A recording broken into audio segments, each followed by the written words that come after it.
Visakha gurdwara junction లో చంద్రబాబు పురంధేశ్వరి పవన్ కళ్యాణ్లను శిక్షించాలని ఫ్లెక్సీలు ఏర్పాటు చేసింది జనజాగరణ సమితి. విశాఖ స్టీల్ ప్లాంట్ ను అమ్మేస్తున్న వీరిని సింహాద్రి అప్పన్న కఠినంగా శిక్షించాలని కోరుతున్నట్లు పేర్కొంది. అయితే ఆ ఫ్లెక్సీలు పోలీసులు తొలగించారు. స్టీల్ ప్లాంట్ అడ్డుపెట్టుకుని కూటమి అధికారంలోకి వచ్చింది అంటున్న జనజాగరణ సమితి అధ్యక్షులు వాసుతో మా ప్రతినిధి Naidu face to face. Visakha steel plant పరిరక్షణ కోసం విశాఖలో అయితే పోస్టర్లు వెలుస్తున్నాయి. ఈ నేపథ్యంలోనే చంద్రబాబు పురంధేశ్వరి పవన్ కళ్యాణ్ అపర్ణ స్వామి శిక్షించాలంటూ ఒక పోస్టర్ అయితే వెలిసింది. ఇది జనజాగరణ సమితి పెట్టడంతో పూర్తిగా ఇది పోస్టర్ అంతా కలకలం రేగిందని చెప్పొచ్చు. ఎందుకంటే వీళ్ళు ముగ్గురిని శిక్షించాలని 1,00,000 మంది స్టీల్ కార్మికుల కడుపు వీళ్ళు ముగ్గురు కొడుతున్నారంటూ పోస్టర్లు వెలిసాయి. ప్రస్తుతం అంతా మాట్లాడేందుకు పోస్టర్లు ఎందుకు పెట్టారు అంశంపై జనజాగరణ సమితి అధ్యక్షులు వాసుగా ఉన్నారు. సో చెప్పండి, ఏ విధంగా చూడొచ్చు, ఎందుకు పోస్టర్లు పెట్టారు? కూటమి ప్రభుత్వం స్టీల్ ప్లాంట్ను తప్పనిసరిగా కాపాడుతుందనే గట్టి నమ్మకంతో రాష్ట్ర ప్రజలు కార్మికులు అత్యధిక మెజారిటీతో గెలిపించారు. తీరా గెలిచిన తర్వాత అధికారంలోకి వచ్చిన తర్వాత 100 రోజుల్లోనే ఈ స్టీల్ ప్లాంట్ 70% మూతపడే విధంగా కుట్రలు చేశారు. ఉన్న కార్మికులను పొమ్మని లేక పొగబెడుతున్నారు. పైపెచ్చు సాక్షాత్తు ముఖ్యమంత్రి గారు ఏమంటారంటే విశాఖ స్టీల్ ప్లాంట్ అంటే రాష్ట్ర ప్రజలకు ఏమాత్రం సెంటిమెంట్ లేదు, దీని గురించి ఇది సెంటిమెంట్ లేని అంశం, అనవసరంగా మీరు రాష్ట్ర ప్రభుత్వాన్ని రెచ్చగొట్టకూడదని అహంకారపు మాటలు మాట్లాడుతున్నారు. ఆయన ఎందుకు అలా అంటున్నారంటే రాష్ట్ర ప్రజలు తిరుగులేని మెజారిటీ ఇచ్చారు. దాని కారణంగా అహంకారంగా ఒక నియంతలాగా ఉంటున్నారు. ఇప్పుడు అటువంటి మాటల వల్ల అటువంటి ముఖ్యమంత్రి గారే సాక్షాత్తు స్టీల్ ప్లాంటు అంటే సెంటిమెంట్ లేదు అనడం వల్ల ఇప్పటి వరకు కార్మికులు 1320 రోజుల పాటు స్టీల్ ప్లాంట్ కార్మికులు చేస్తున్న పోరాటం పూర్తిగా గంగలో కలిపినట్టు అయిపోయింది. దాంతోపాటు 32 మంది ప్రాణత్యాగాలు వృధా అయిపోయాయి. తెలుగోడి ఆత్మగౌరవం మంట కలిసిపోయింది.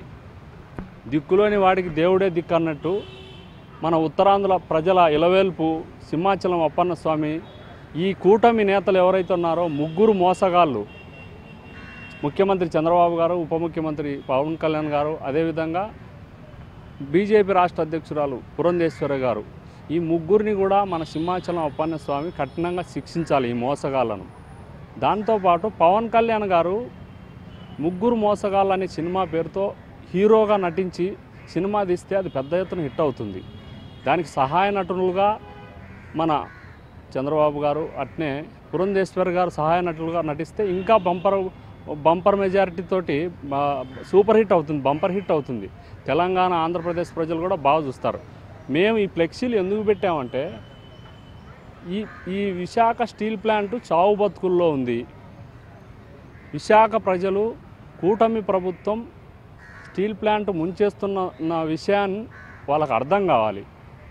బయటికి చెప్పేది ఒకటి, ఆ స్టీల్ ప్లాంట్లో జరిగేది ఒకటి. ఆ విషయం ఈ మన ఉత్తరాంధ్ర ప్రజలకు, రాష్ట్ర ప్రజలకు, విశాఖ ప్రజలకు ముఖ్యంగా తెలియజేయడం కోసం జనజాగరణ సమితి వాళ్ళను జాగృతం చేయడం కోసం ఆ ఫ్లెక్సీల ద్వారా, పోస్టర్ల ద్వారా వాళ్ళని జాగృతం చేస్తున్నాం. ఆ స్టీల్ ప్లాంట్ పరిరక్షణ కోసం యూత్ అందరూ కూడా రోడ్లపైకి వచ్చి ఉద్యమం చేసే ఉద్దేశంతో ఆ ఫ్లెక్సీలను అంటించడం జరిగింది. అంటే ఈ స్టీల్ ప్లాంట్ గత ప్రభుత్వం వైసీపీ ప్రభుత్వమే నిర్వీర్యం చేసిందని చెప్పేసి చెప్తున్నారు. నిజానికైతే గత వైసీపీ ప్రభుత్వంలోనే విశాఖ స్టీల్ ప్లాంట్ ప్రైవేటీకరణ చేస్తున్నామని ప్రకటన వచ్చిందేమో, కేంద్ర ప్రభుత్వం ప్రకటించిందేమో వైసీపీ ప్రభుత్వంలోనే అందరూ అనుకున్నట్టుగా. కానీ వైసీపీ ప్రభుత్వంలో ఒక్క అడుగు కూడా ముందుకు పడలేదు. అది ఎవరు ఇప్పుడు నాకు మీరు చూస్తున్నారు, నేను ఏ రాజకీయ పార్టీ అయినా ఒకటే, వైసీపీ అయినా ఒకటే, టీడీపీ అయినా ఒకటే, నేను చేసే ఉద్యమాలు మీకు బాగా తెలుసు.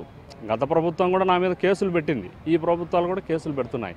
అయితే నిజానికి ఈ కూటమి ప్రభుత్వమే, అంటే కేంద్రంలో అధికారంలో ఉన్న ఎన్డీఏ ప్రభుత్వమే ఇక్కడికి అధికారంలోకి వచ్చిన 100 రోజుల్లోపు వచ్చి రాగానే 2 బ్లాస్ట్ పర్మిషన్లు మూసేశారు. ఉన్న కార్మికులను ఛత్తీస్గఢ్లోని స్టీల్ ప్లాంట్కు డిప్యుటేషన్ పెట్టారు. 2500 మందిని వీఆర్ఎస్కు పంపిస్తున్నారు. అట్నే 7000 మంది దాకా హెచ్ఆర్ ఆపేశారు. మొన్నేమో కంటి చూపు అంటే కేంద్ర ప్రభుత్వం అలర్ట్ అయిపోయి ఇంటెలిజెన్స్ ద్వారా ఒక 500 కోట్ల రూపాయలు ఏదో భిక్షం వేసినట్టు వేశారు. ఆ ఆ 500 కోట్ల రూపాయలు కూడా జీఎస్టీ బిల్లు, కరెంటు బిల్లు కట్టడానికి కూడా సరిపోదు. ఇవి కేవలం మభ్యపెట్టడం కోసమే చేస్తుంది. Steel plant maximum 70% మూతపడిపోయింది. స్టీల్ ప్లాంట్లో ఉత్పత్తి 70,000 మిలియన్ టన్నులు అవ్వాల్సింది ప్రస్తుతం 5,000 మిలియన్ టన్నులే అవుతుంది. ఇది పూర్తిగా మూతపడిపోతుంది.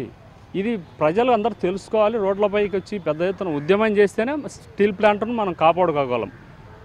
ఇది చెప్తున్నారు. పూర్తిగా అయితే విశాఖ ఉక్కు ఆంధ్రుల హక్కు అంటూ స్టీల్ ప్లాంట్ పరిరక్షణ చేసేంత వరకు జనజాగరణ సమితి అయితే పోరాటం ఆగుతుంది. దీనికి పెద్ద ఎత్తున ప్రజలు కూడా తరలి రావాలి. ఎందుకంటే కేంద్ర ప్రభుత్వం దీన్ని ప్రైవేటీకరణ చేసేందుకు కుట్రలు పడుతుంది. అలాగే రాష్ట్ర ప్రభుత్వం కూడా దీని మీద మాట్లాడాలి, స్పందించాలి. ఎందుకంటే ఇప్పుడు లక్షలాదిగా దీని మీద ఉపాధి పొందుతున్న ఉద్యోగులు, కార్మికులు రోడ్డున పడే పరిస్థితి ప్రమాదం ఉందని జనజాగరణ సమితి చెప్తుంది. ఇది పరిస్థితి. కెమెరా పర్సన్ అరుణ్తో నాయుడు, బిగ్ టీవీ, విశాఖ నుంచి.